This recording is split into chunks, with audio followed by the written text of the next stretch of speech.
A proposta é a gente falar um pouquinho sobre os contextos da prática docente na perspectiva do protagonismo infantil, na perspectiva dessas marcas, né, que são o tempo todo apresentadas, e buscar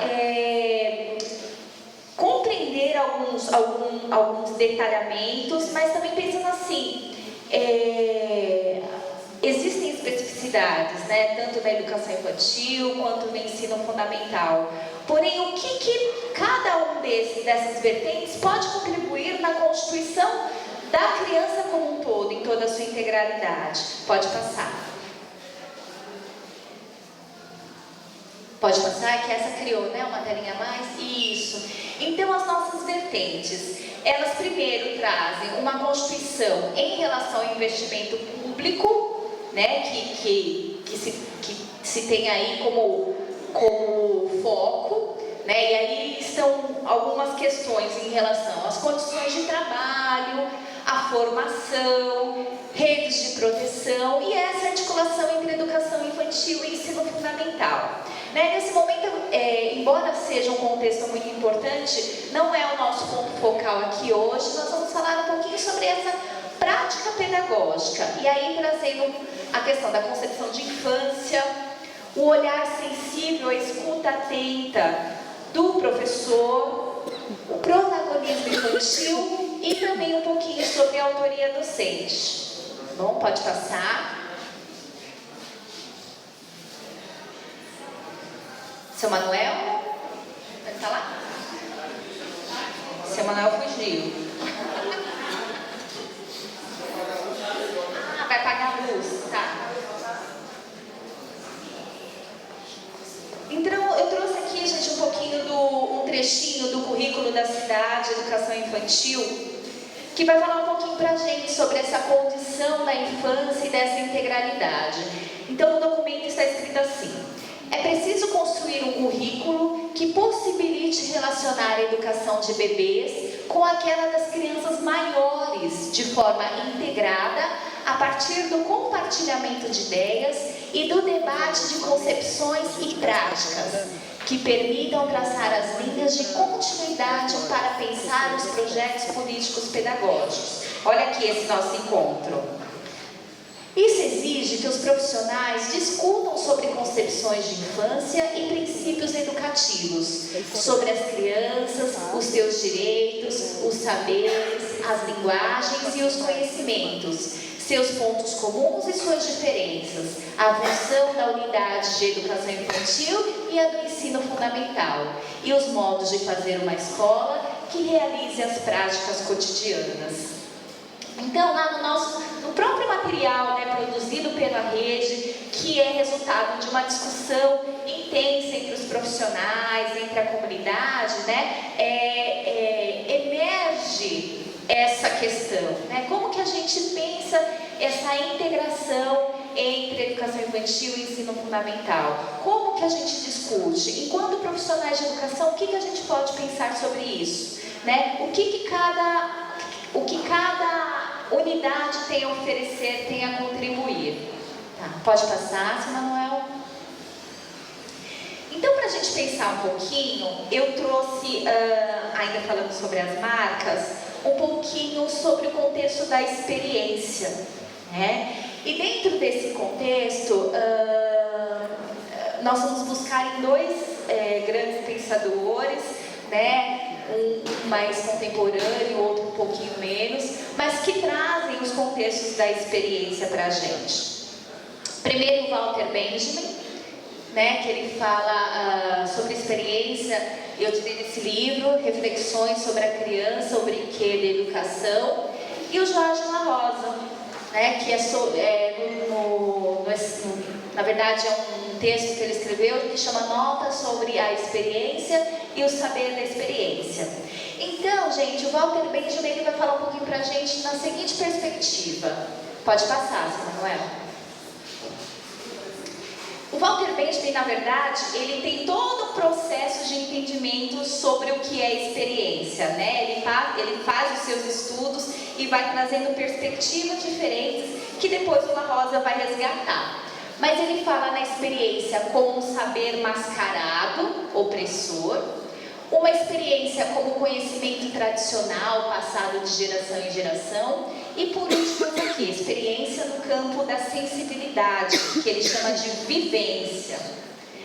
Então, há uma experiência como um saber mascarado, opressor, né?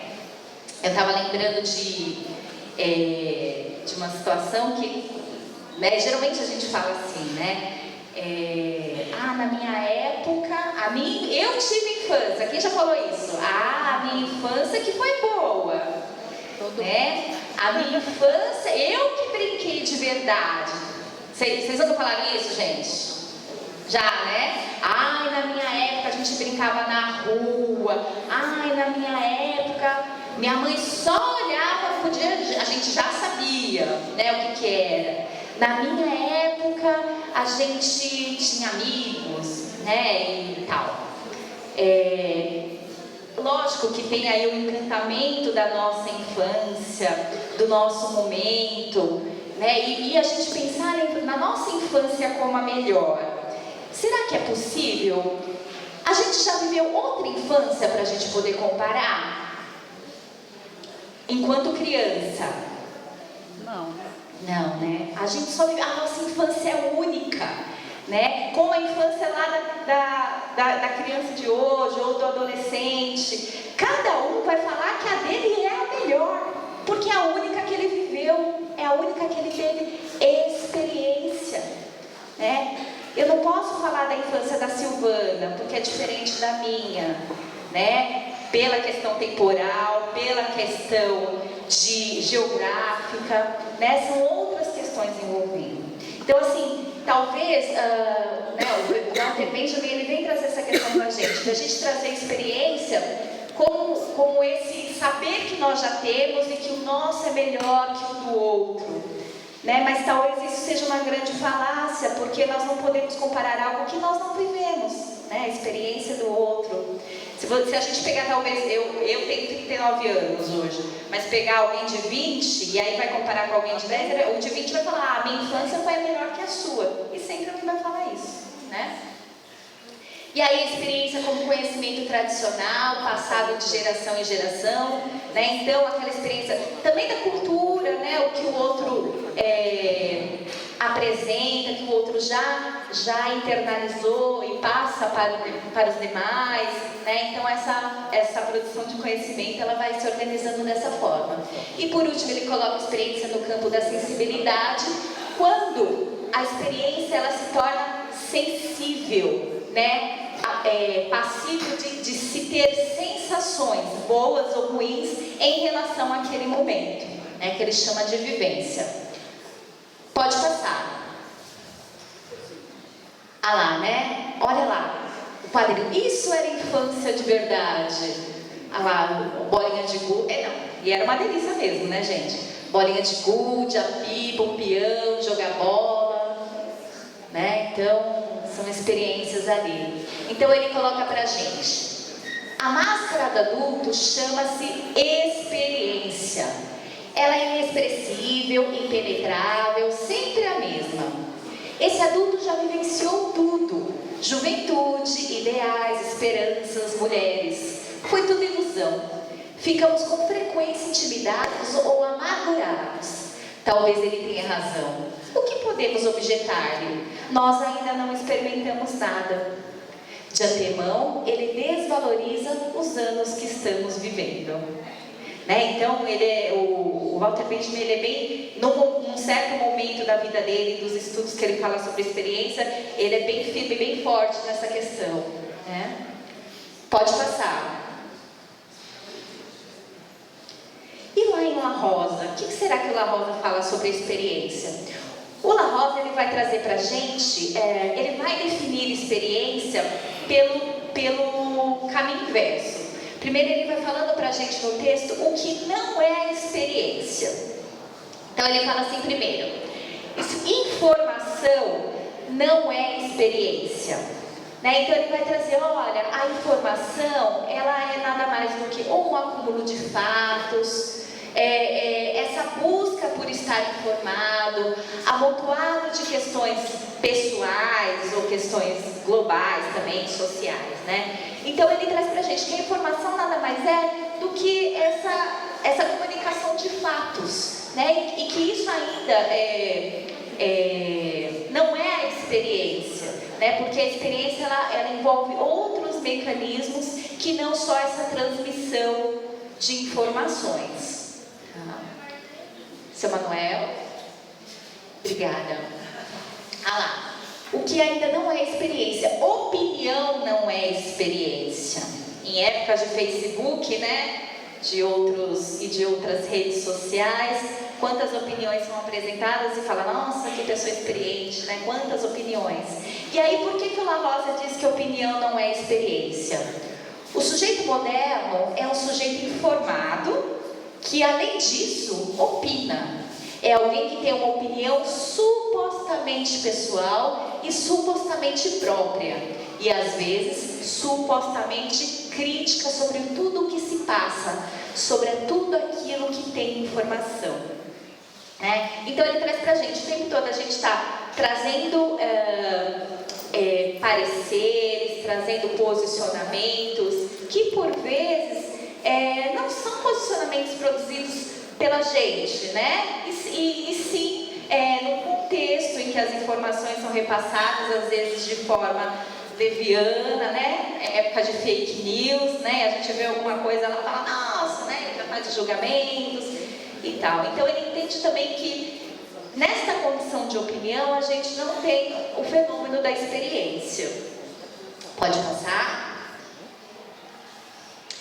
Acontecimento não é experiência, né? A experiência é rara por falta de tempo, alternância de estímulos efêmeros, obsessão pela novidade, falta de silêncio e de memória. Então, ele entende também que os acontecimentos, eles vão, né? A gente vê na televisão o tempo todo, cada dia é uma novidade, a gente nem teve tempo ainda de pensar e refletir sobre o último acontecimento e já tem outro, e que a gente já esquece o primeiro, né? E que não consegue articular. Então ele coloca isso também como uma condição que desfavorece o momento da experiência. Pode passar? E acho que esse é o último tópico que ele coloca. Excesso de trabalho não é experiência. Né? Então a gente fica lá, eu tenho 2 cargos, eu dou aula à noite, né? E tenho outra atividade no final de semana, né? E aí ele fala também que esse excesso de trabalho, embora, né, o trabalho seja aí a nossa condição de vivência também, mas assim, entender que o excesso de trabalho é experiência, para o La Rosa também não é um conceito correto, tá? Pode passar. E aí, finalmente, o La Rosa nos fala o que ele entende por experiência. A experiência é o que nos passa, o que nos acontece, o que nos toca. Não o que se passa, não o que acontece, ou o que toca, ou o que nos toca. E aí eu coloquei lá, esse é a imagem de um videozinho, não sei se vocês já viram, saiu na internet, o tempo todo era uma menininha japonesinha, que ela descobre a chuva. E aí, as pessoas filmando, ela vai pra chuva e se molha, e dá risada, e volta, e olha, e toca, e vê que é molhado, e volta, e dá risada. E aí as pessoas querem pegar ela, tirar ela da chuva, ela vai de novo, né? Então ela vive essa experiência o tempo todo, e ela sente, e você vê aquilo passando pelo corpo, pela alma, pela mente da criança, né? Eu não trouxe o vídeo porque eu falei, não, vão ser muitos vídeos, mas se vocês quiserem olhar, coloca assim, japonesinha na chuva. Aí vocês vão achar o vídeo lá, é muito lindo também. E aí eu coloquei ali, ó, o título de uma música, quando as crianças fazem uau, vocês já ouviram? Mas não é uau, é uau! Quando as crianças fazem, né? Olha que bacana, que legal, que descoberta, né? E aí esse é o momento da experiência, do aprender, do entender a diferença, né? Então é isso, é aquilo que nos passa, que nos transforma, que nos faz diferentes, né? E a experiência, gente, ela não pode ser vivida pelo outro. Eu vou passar a minha experiência, eu vou trazer aqui formas para a criança viva a experiência, né? Cada um vive a sua experiência. Talvez a gente possa proporcionar vivências e que para cada um vão ser experiências diferentes, né? Bom, pode passar? Então lá, ó, La Rosa fala, a palavra experiência vem do latim experiri, provar, experimentar.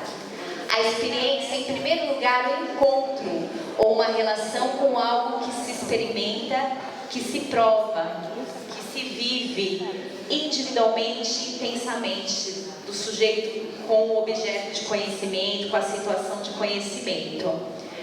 Sujeito da experiência é um território de passagem. A experiência perpassa o sujeito de todas as formas, né? Pelo corpo, pela mente, pela alma, diante da sua cultura, né? Dos seus processos todos. Pode passar. E ainda ele nos coloca: se a experiência é o que nos acontece, e se o sujeito da experiência é um território de passagem, então a experiência é uma paixão. Não se pode captar a experiência a partir de uma lógica da ação, a partir de uma reflexão do sujeito sobre si mesmo enquanto sujeito agente, a partir de uma teoria das condições de possibilidade da ação, mas a partir de uma lógica da paixão, uma reflexão do sujeito sobre si mesmo enquanto sujeito passional, né? Então, La Rosa ele coloca mesmo, ele compara a experiência com esta paixão, com esse momento de deslumbramento, né? de apaixonar-se pela experiência, pelo outro, pelo momento vivido, né? Pode passar? E aí, diante dessa condição de experiência, vocês concordam, gente, com La Rosa? Sim, não? Já viveram experiências? Já? Várias, né? Então, e aí ele coloca essa questão pra gente, né? Nesse contexto, cada sujeito, todo sujeito vive suas experiências. E dentro desse contexto, eu trago essa singularidade da experiência para esse momento da infância, né? E no sentido do protagonismo infantil. O protagonismo como a criança no centro das relações, no centro dos contextos, das experiências que ela pode viver.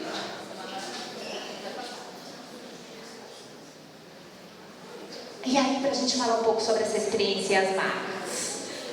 Eu peço uma ajuda para vocês, gente. Queria que vocês analisassem comigo.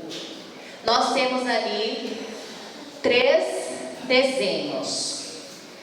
Uma informação que eu vou dar para vocês: eles foram desenhados no mesmo período. E aí eu queria que vocês fizessem uma avaliação para mim, uma análise de cada uma dessas crianças. O que cada uma delas já sabe ou que não sabe. A primeira lá, o Kaique.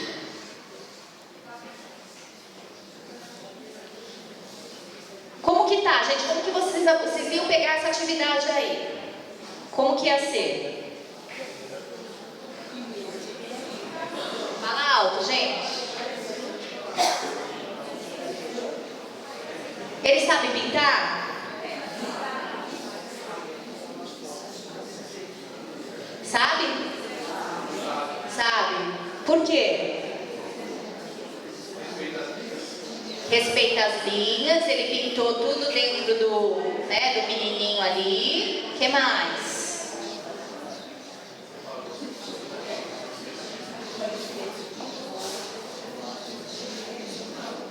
Hã? Ele sabe escrever o nome dele? Sabe. O que mais? Ele identifica cores? Quais cores?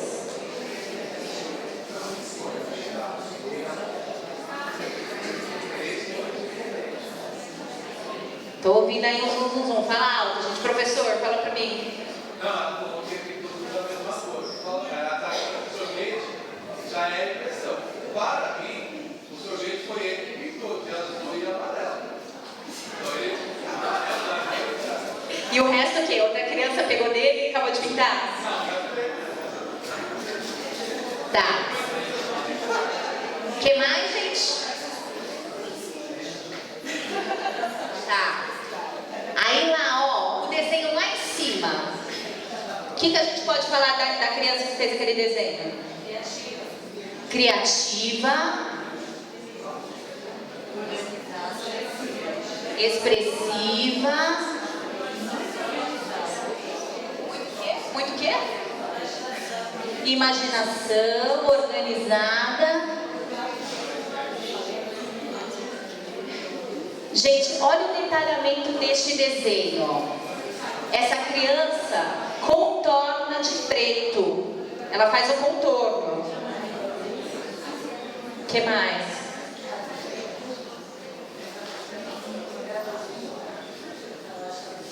Olha o olho, o fundo do olho. Que cor que ela deixou como? Branquinho. Olha o dente.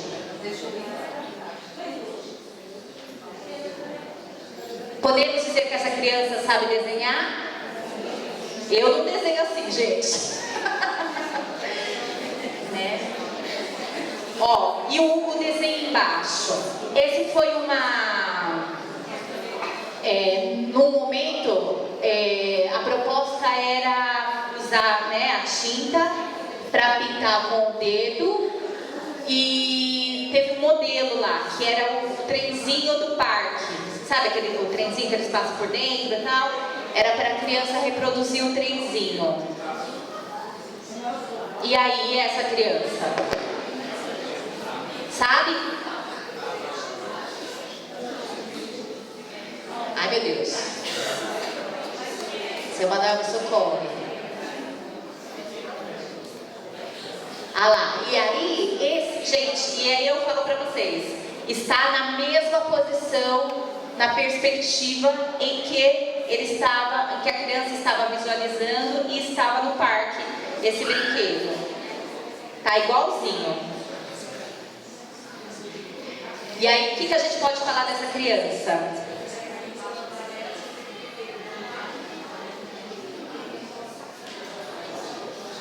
Ela usou cores diferentes.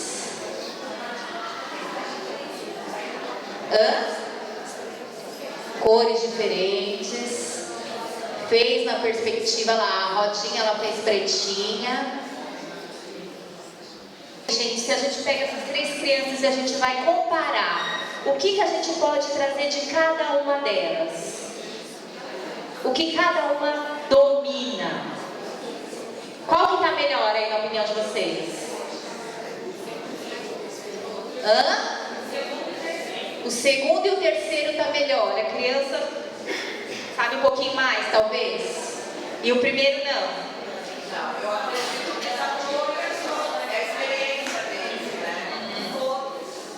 Todos, cada um com a sua experiência. E se eu falar para vocês que é a mesma criança?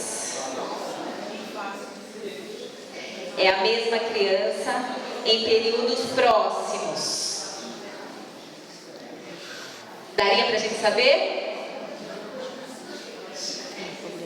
E aí, com essa informação, o que vocês nos dizem? Como que a gente explica uma criança que lá naquele desenho, no primeiro, fez lá, né? Usou uma cor, pintou ali, e os outros ela fez assim, mais elaborado o desenho. O que tem de diferença?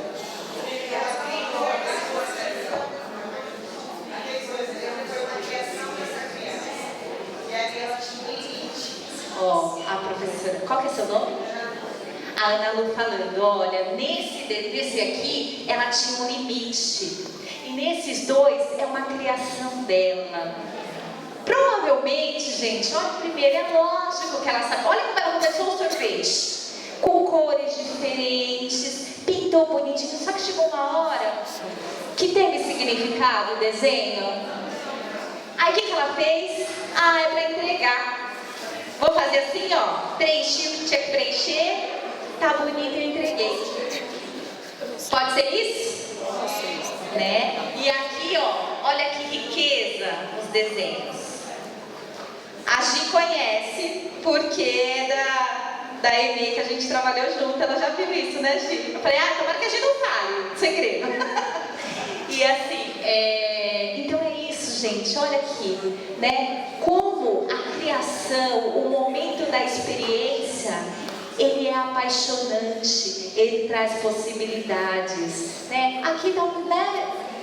Lógico, se a criança também pintasse o desenho, ok, mas ali ele não traz uma perspectiva do sujeito, das suas experiências vividas, do que ele observa, do que ele sabe, do que ele não sabe. E talvez numa avaliação que façamos de uma forma um pouco distraída, não percebemos isso. Isso quem trouxe para mim, na época eu era coordenadora, quando eu tinha essa atividade, foi a professora.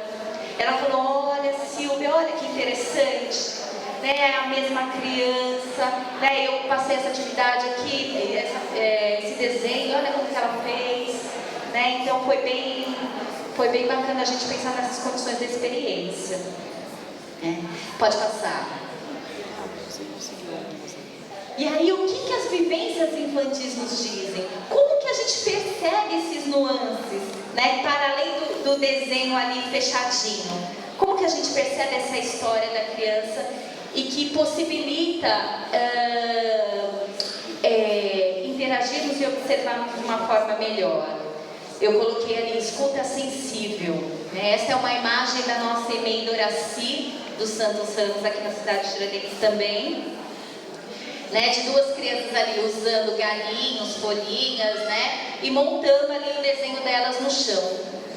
E aí a pergunta que fica, como entender o que as crianças falam com o seu mundo de fantasias, com suas construções próprias, e entendê-las a partir da nossa visão, de quem não é mais criança e que viveu outra infância.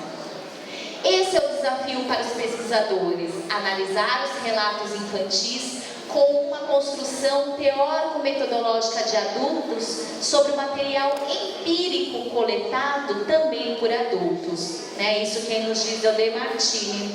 Então, como que a gente faz essa conexão da nossa experiência enquanto infância, respeitando a infância do outro, mas procurando entender como que ela se dá no contexto? Esse é o desafio. Pode passar. E ali eu tenho uma imagem da EMEI Dona Alice Feitosa. E assim, gente, vão aparecer bastante imagens de EMEI, porque é da onde eu venho, da onde eu trago os contextos para a gente pensar um pouquinho, tá? E aí, olha onde a criança ela está, onde ela está colando o desenho dela, né? No vidro da escola, né? Esse desenho foi desenhado num plastiquinho, né? Num material transparente que possibilita lá no espelho ela fazer uma experiência diferente de desenho ou viver, né? Ou ter uma vivência diferente. E aí, o que é legal também pensar é essa transposição das barreiras, né? Ela está ali, ó, pondo a mãozinha dela entre as grades, colocando ali, passando os muros, as grades, as barreiras. E aí o Malaguzzi nos diz, é preciso tirar as crianças da condição de objetos para deixá-las advir como agentes de sua própria ação e discurso. Significa afirmar que elas são competentes, capazes de organizar suas vidas e de participar, com suas diferentes linguagens, nas tomadas de decisões acerca dos temas que lhe dizem respeito. Então, como pensar possibilidades para que as crianças vivam esse protagonismo das suas experiências? Como articular momentos e situações em que as experiências sejam produzidas de forma significativa? Pode passar. Ah lá, uma pedagogia pautada na experiência prima pela constituição do sujeito em sua inteireza, tratando de suas aquisições e projetando potencialidades.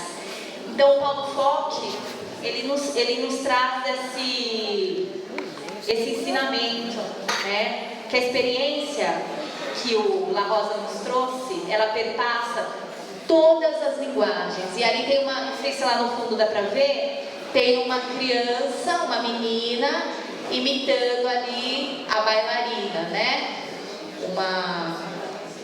Uma produção ali.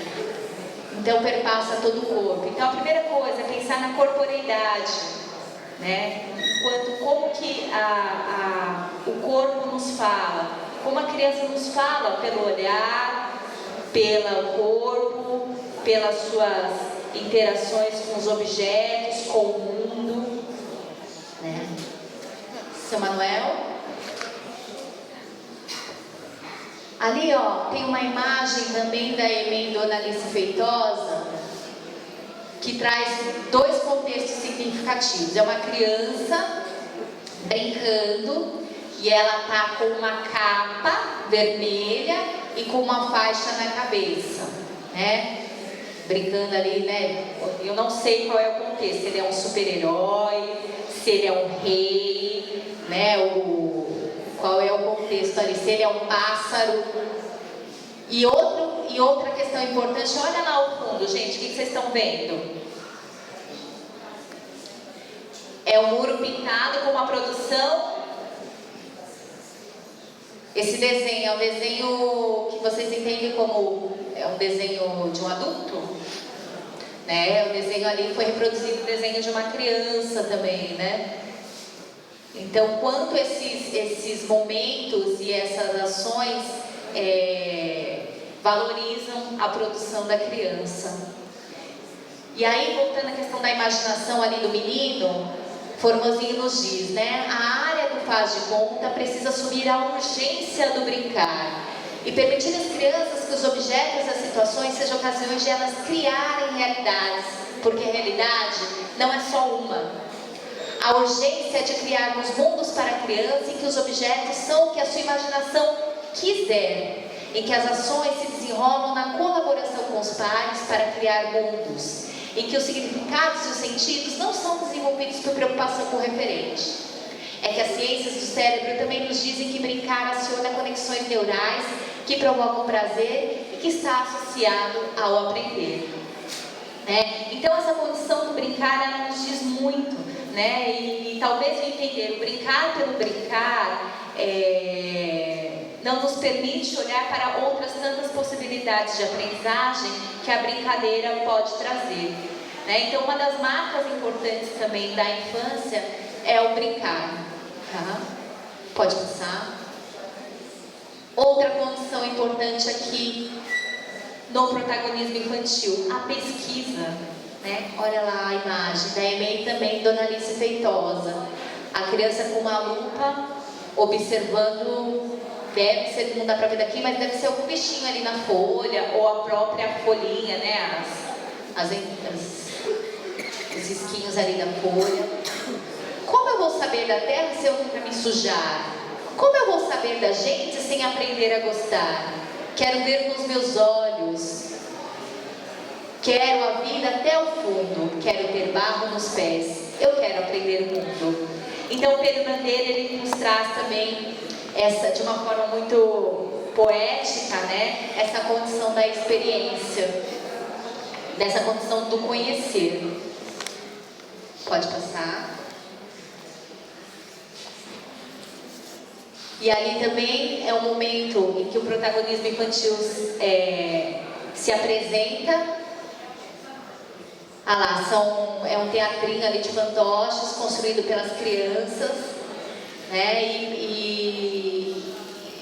E a relação umas com as outras, né? Então, Malaguzzi, ele nos fala, as coisas das crianças aprendem-se ficando com as crianças, né? É nessas relações de pertencimento ao grupo que se fazem também as aprendizagens significativas.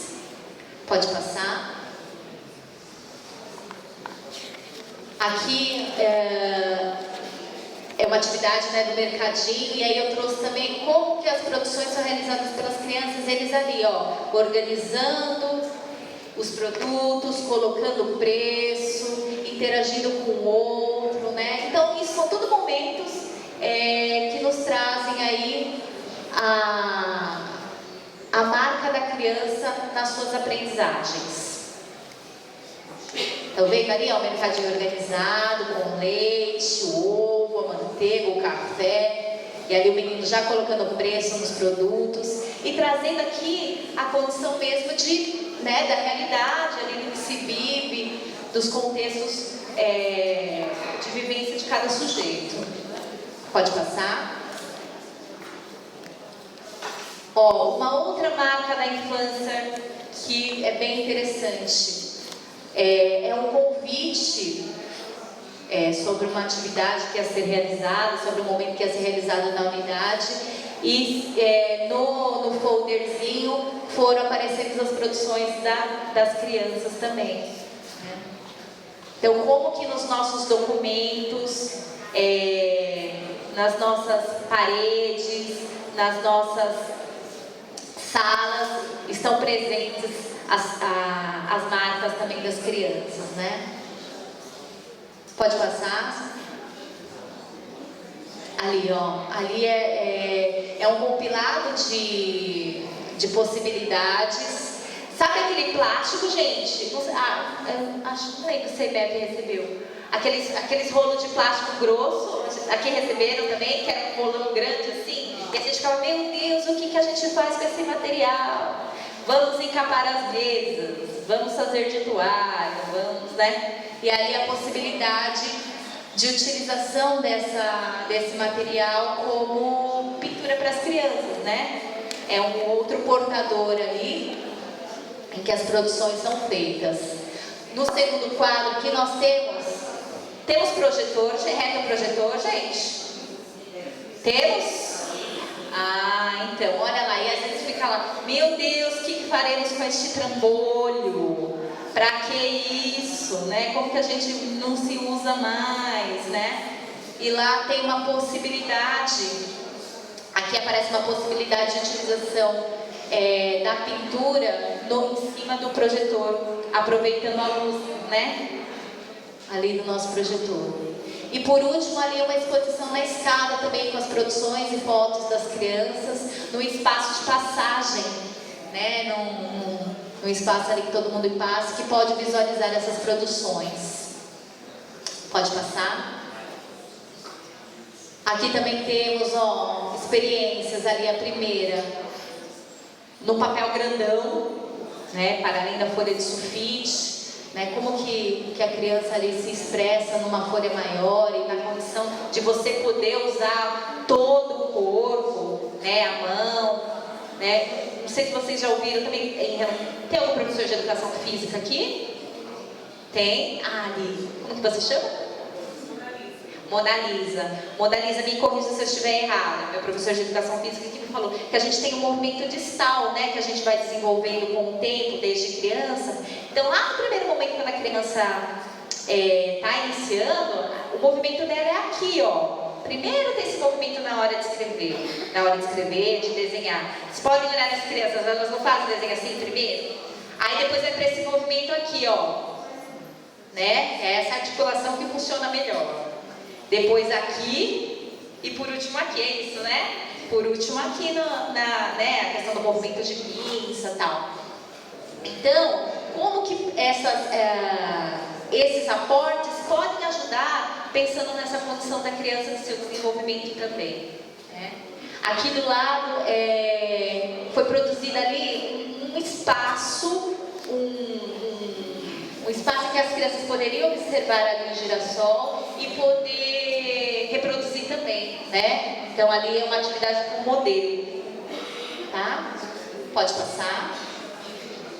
Ali novamente um muro com as produções das crianças. Olha, gente, que lindo, é lindo. Não é bonito, gente? Olha só que bacana. Esse é da Amy Raul Nenes, tá bom? Com as produções das crianças, das suas experiências. Pode passar.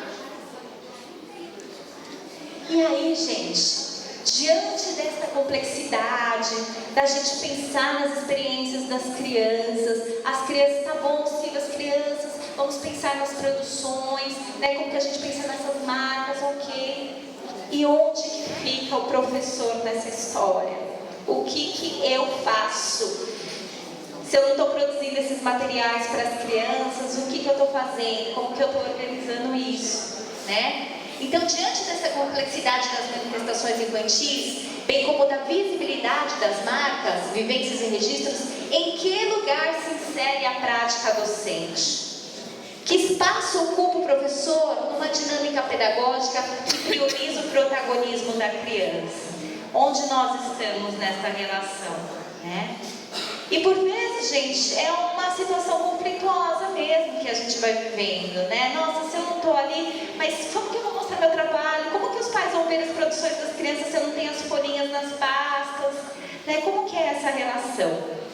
E aí pode passar, seu Manuel? Eu trouxe aqui um trecho da fala do nosso supervisor Cristóvão. O Cristóvão, ele é doutor, né, na formação de professor, no contexto da formação de professores, e ele traz uma contribuição importante para a gente sobre a identidade docente e identidade pedagógica. Tá. Antes só de eu falar um pouquinho sobre essa questão, gente, tem o Siena Azul, perto do portão. Alguém acha que precisa sair, precisa tirar o carro. Siena Azul, está perto do portão. Tá bom? Então, lá, o professor Cristóvão, ele nos fala o seguinte: a profissionalidade docente é resultante de um movimento dinâmico e complexo entre a ação dos professores, individual e coletiva, na condução de suas práticas laborais e as exposições dos contextos escolares em que essas práticas se materializam.